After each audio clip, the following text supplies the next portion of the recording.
ամենաառաջնայինը, ոչ թե հենց ֆիզիոթերապևտիկ ինստիտուտի համար, այլ ցանկացած գործատուի համար պետք է առաջնային լինի աշխատավարձի հարցը։ Մինչև աշխատավարձին վերաբերվող ծախսերը չլուծելը,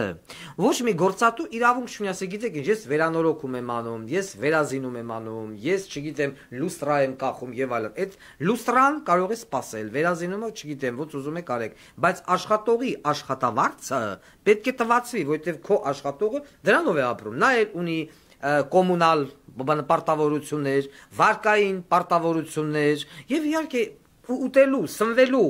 իրավունք եւ պարտավորություն։ Եվ ձեր բիզնես բարգավաճումը պետք չէ անել աշխատողի հաշվին։ Ինչ վերաբերվում է պետության կողմից, որը ղեկավարում է Նիկոլ Փաշինյանը, պետպատվերի վերացման հարցը, որը եւս անընդունելի է, որովհետեւ ֆիզիոթերապևտիկ ինստիտուտը բավականին լուրջ խնդիր ունի իր առջև դրված։ Դա մեր քաղաքացիների առողջության վերականգնման հարցն է, բայց մենք տեսնում ենք, որ Հայաստանի Հանրապետության իշխանությունները գումարները ծախսում են ինչի վրա ասես Snoop Dogg, Mnoop Dogg, Lexus-նի, Brabus-նի, խմիչ, մմիչ, գործուղումներ, կայֆեր, ջինգեր եւ այլն, բայց իրանց բացարձակապես չի քորում, կասայցա չի անում սեփական ժողովրդի, զինծառայողների, մանկավարժների, հաշվանդամների առողջությունը եւ այսպես ասած բարեկեցությունը։ Սա նաև ես համոզված եմ, որ նույն ֆիզիոթերապևտիկ ինստիտուտի հիվանդները, ֆիզիոթերապևտիկ ինստիտուտի բուժաշխատողները, եթե մոտ ապագայում լինի արտահերթ կամ ոչ արտահերթ ընտրություններ, պետք է հետևություն անեն, գնան ընտրեն այս իշխանությանը, որը որ կտրել է պետպատվերը ապրիլ ամսից եւ ստիփված, ես չգիտեմ, ինչ միջոցներով է գոյատևող ֆիզիոթերապևտիկ ինստիտուտը, գնան ընտրեն այս իշխանությանը, որը որ չի ճնշում գործադրում գործատուի վրա, ասում է, գիտես ինչ, քո համար առաջնայինը պիտի լինի քո բանվոր դասակարգի կամ առասարակ աշխատակիցների աշխատավարձը նոր վերազինումը։ Ինչևից է հարգարժան տիկին Վիոլետա Սարգսյան, հաշվի առնելով, որ մենք իրար այդ գոլեգաներ ենք, ես խորին հարգանք ունեմ սպիտակ խալաթի նկատմամբ, ես ակնկալում եմ, որ մինչև նոյեմբերի 15-ը դուք գոնե ոչ թե 10, այո, մինչև նոյեմբերի 10-ը դուք գոնե 1 ամսվա աշխատավարձ կհայթայթեք եւ կվճարեք ձեր աշխատողներին եւ կփորձեք տարին փակել առանց պարտքի ձեր աշխատակիցների նկատմամբ։ Հիմա ձեր ամուսինը, ձեր եղբայրն, որդին վարկ կվերցնեք, հայաստանյան բանկերը սիրով տրամադրում են վարկեր բոլորին։ Թե հիմա ոնց կանեք, դուք գիտեք, բայց ձեր աշխատակիցների աշխատավարձը տվեք եւ մենք ստիփած չենք լինի անդրադառնալու ձեզ այս անգամ արդեն լրիվ ուրիշ տոնայնությամբ։ Հարգանքներով Վարդան Ղուկասյան։ Ուրեմն, քանի որ խոսք գնաց ապրելու մասին, ժողովրդի ծանր եւ այլն, արխիվում դուք գիտեք մոտենում է ամանոր, հայերը սոված են մեռնեն պիտի անեն այդ ամանոր եւ այլն, որոշակի մարդիկ էլ ամանորի գումար չունեն, ոնց անեն, ինչ անեն, դիմում են փորձված մեթոդների, գողությունների։ Ուրեմն նախ ուզում եմ զգուշացնել մեր ըստ մեզ հասած տեղեկությունների, այսինքն սա պիտի անի ոստիկանությունը, բացանում է Վարդան Ղուկասյանը, փողը ստանում է ոստիկանությունը։ Մեզ հասած օպերատիվ տեղեկությունների շատ մոտ ապագայում կվերսկսվեն մասսայական գողությունների, այսպես ասած, շարանը, մեքենաների ապակիներ, հալիներ, չգիտեմ, շիտ, ֆար, դեզդեն, այսինքն նմանատիպ գողությունների աճ շատ շուտով վերսկսվելու է։ Սիրելի քաղաքացիներ, եղեք մաքսիմալ զգոն եւ ուշադիր ձեր տրանսպորտային միջոցի նկատմամբ։ Եթե կհայտնաբերեք, կբռնեք որևիցե մի անբարոյականի զավակի, ով այդ պահին գողանում է ձեր մեքենայի հալին, անիվը եւ այլն,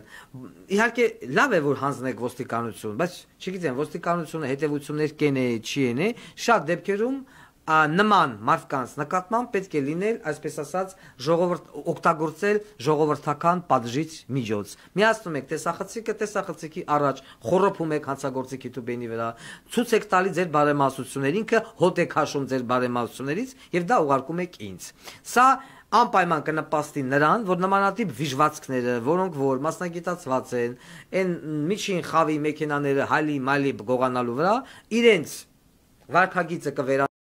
կվերանային, չեն գնա գողությունների, եթե պիտի գնան գողությունների, ես հասկանում եմ, որ սիրելի գողցողներ, ձեզ ապրելա պետք։ Եթե ուզում եք բան գողանալ, գնացեք խոսքօրինակ մտեք դատախազների տներով, դատավորների տներով, նախարարների տներով, չգիտեմ, վարչության պետերի տներով, վայ Ղազանի տունը գնացեք մտեք թալանեք, ընկեր Աբազի մեքենան գողացեք, այսինքն նմանատիպ մարդկանց, Խաչատուր Սուքասյան, դրա մեքենաները գնացեք թալանեք եւ այլն, այլ ոչ թե եկեք կպեկեք չունե որ միջին խավի հալին հանեք, Lexus-ի հալիներ, Mazda-ի հալիներ եւ այլն եւ այլն։ Քաղաքացիները պետք է նման բոզի տղեկի, որոնք որ կպնում են միջին խավին, բռնեն, չոքսնեն, ծսցնեն, նկարեն եւ ուղարկեն Վարդան Ղուկասյանին։ Վարդան Ղուկասյանը մեծ հաճույքով կդնի Telegram կանալ։ Ես ասում եմ, չեք ուզում աշխատել, ուզում եք գողություն անեք, գնացեք իշխան, քպական, ռոբիկական, սերժական դեպուտատներ կա, գնացեք դրանցից արեք։ Որովհետեւ հարամ փողա, թալանված փողա, ML mining, բանկերների տներով, մներով, ով որ դες բանասի բոզի տղայա։ Հասարակ ժողովրդից յան տվեք, որովհետեւ չկա ոստիկանություն, որ դες բռնի։ Ես ես զգուշացրեցի։ Ուշադիր եղեք։ Մեկ մի բան գիտենք, որ ասում ենք։ Ուրեմն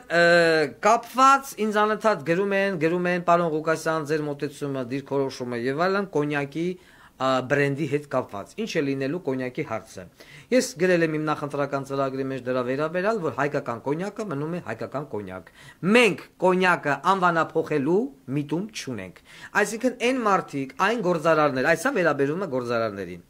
Սիրելի գործարարներ, դուք որ պայից որ այսինքն այն մարդիկ, ովքեր արտադրում են կոնյակ։ Դուք եթե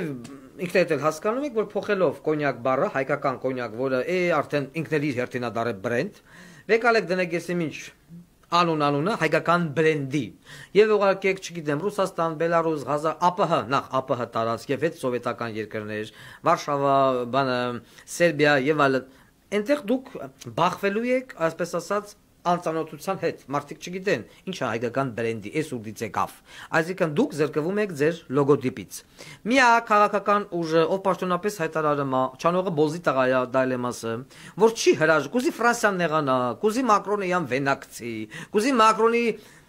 ինչ այն դրա ուսուշուհիկինը բաժանվի գնա եւ այլն։ Մակրոն ջան, մենք է շատ հարգում ենք, սիրում ենք, ընդունում ենք, բայց հայկական կոնյակը մնում է հայկական կոնյակ։ Հայկական կոնյակը սովետի ժամանակ եղել է հայկական կոնյակ, այդ խմել է մեր կողմից հարգված ընկեր Չերչիլը, մենք մեր կոնյակի շենք հրաժարվում։ Այս բոզից տղեկը ինչ գրել են, ստորագրել են, ջնջել են, իրանք դամար կդատվեն, իսկ մենք վերադառնում ենք մեր հայկական կոնյակին։ Այսինքն այն արտադրողը, կոնյակ արտադրողը, ով կանգնեց իմ կողքին, ես խոստանում եմ, որ տվյալ արտադրողը կշարունակի արտադրել կոնյակ, հենց գրած կոնյակ թղթի վրա, իսկ այն կոնյակ արտադրողը, որը որ չի կանգնի Վարդան Ղուկասյանի կողքին, դա կլինի տակից, դա կլինի վրից, իր անձնական պրոբլեմն է, ուրեմն իր գործարանը կարտադրի հայկական բրենդի, կզրկվի կոնյակ բառից, որ գործարանը կանգնի իմ կողքը այս պահից սկսած, տակից կլնի, վերուց կլնի, ուդից կլնի, կասի, ես ես աջակցում եմ, ես ամեն ինչով ձեր կողքն եմ, պարոն Ղուկասյան, այդ մարդը կարտադրի կոնյակ, չեք ունենա, կգամ իշխանության, կբացվի նոր գործարան, կամ ես հետ կվերցնեմ այն ինչ որ ձեզ տվել են, դուք կզրկվեք, որովհետև ինչ որ դուք ձեռք եք բերել,